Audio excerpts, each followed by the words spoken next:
please continue to welcome our guests back to the stage. First up, once again, producer BRYAN HAAS.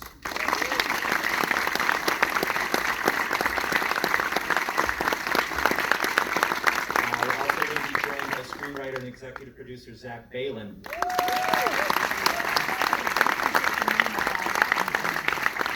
And also actors Jurnee Smollett.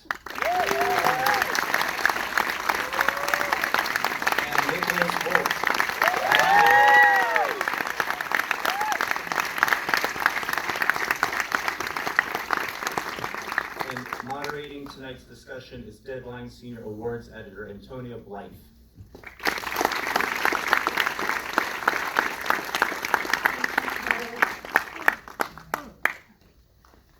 It's to the bottom of the ninth. That was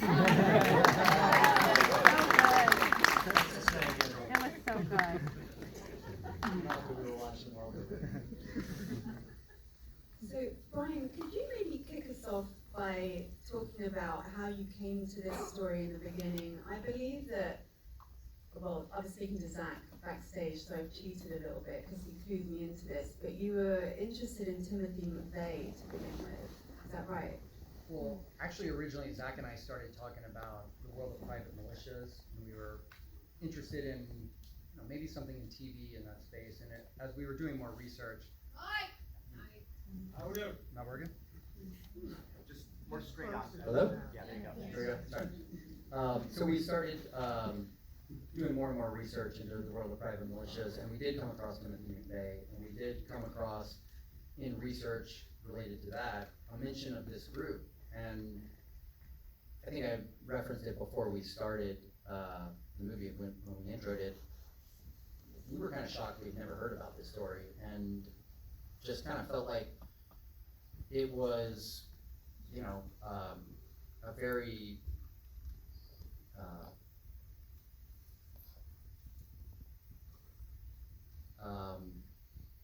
sorry, I lost my train of thought there. It was just like a very action-packed movie that also has something to say about the world. And how did you connect with Jude Law, who's also producing, and then connect with Justin as a director? Why was he a perfect choice? Because I know you'd seen his Palme d'Or nominated film and his other work, but why was he the right guy? Well, with Justin, Zach and I both had met with Justin before. I had met with him off of his first film, Snowtown, and been a fan of his for a long time. And it just felt like a really good mix of the type of material that he likes.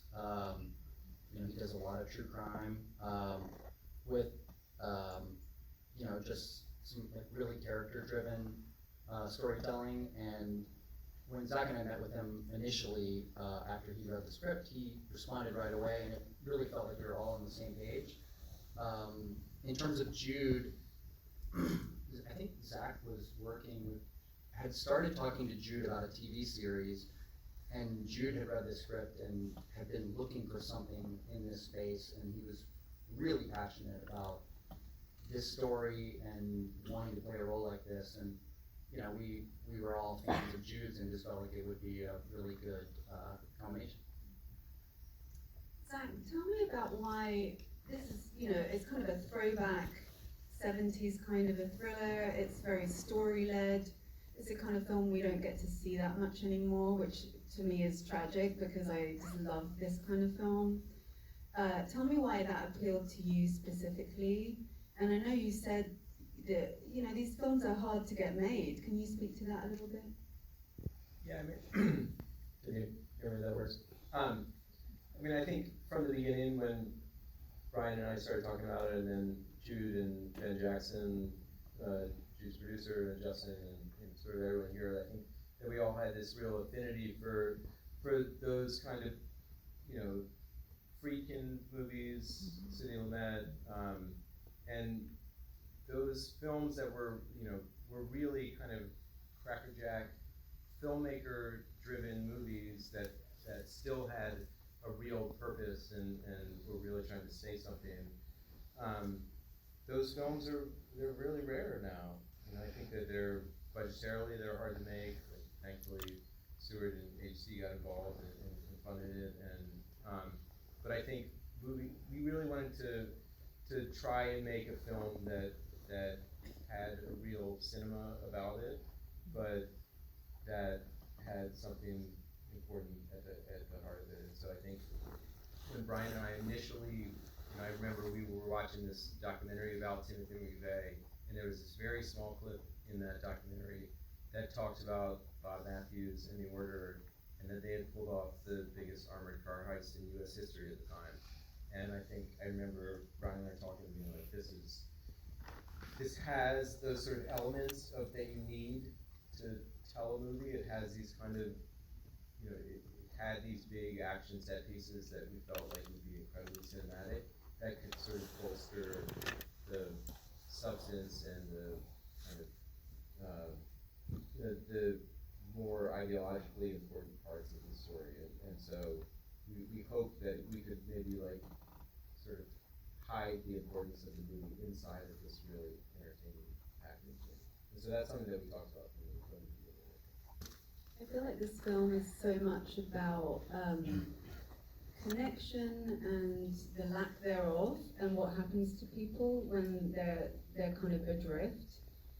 Because what Matthews does is to manipulate disaffected people, and then Jude Law's character is somewhat isolated and adrift himself. And this is, it's a thriller, but it's about these really close interpersonal relationships. And can you speak a little bit as to how you started to build the framework for that in the screenplay? Yeah, I think we always looked at it as a bit of a two-hander. Is not exactly like a two-world story, in that there was Bob Matthews in the Order, and then there was Husk and Carney in the police world of it, and that I think it was always meant to be a bit of a story about community and family, and I think the future that these people are trying to build for the next generation, and how they both look at that in very kind of, I think they're both trying to build, both Husk and Bob are trying to build what they believe the future for their lineage should be, and obviously they have incredibly different ideologies of what that should be. But I think that the idea that at the heart of this is, I think there's a family aspect to it, and we talked about that with Justin a lot. Of sort of, I think Justin says, I wish he was here. He's in Australia, but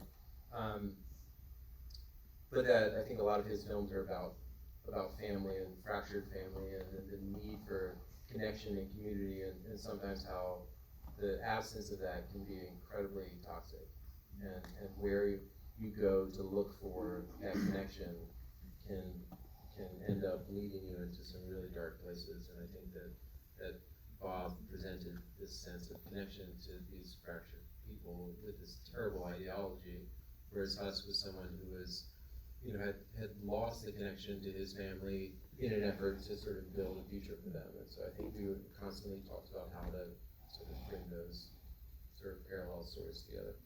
Yeah, there were a lot of parallels between both Husk and Bob, and even when you think about Jamie being from this place and maybe knowing people that came from there, and Jamie ended up on the side of law enforcement, and some of those guys ended up on the other side, and kind of like, how thin that line is between where you end up in life.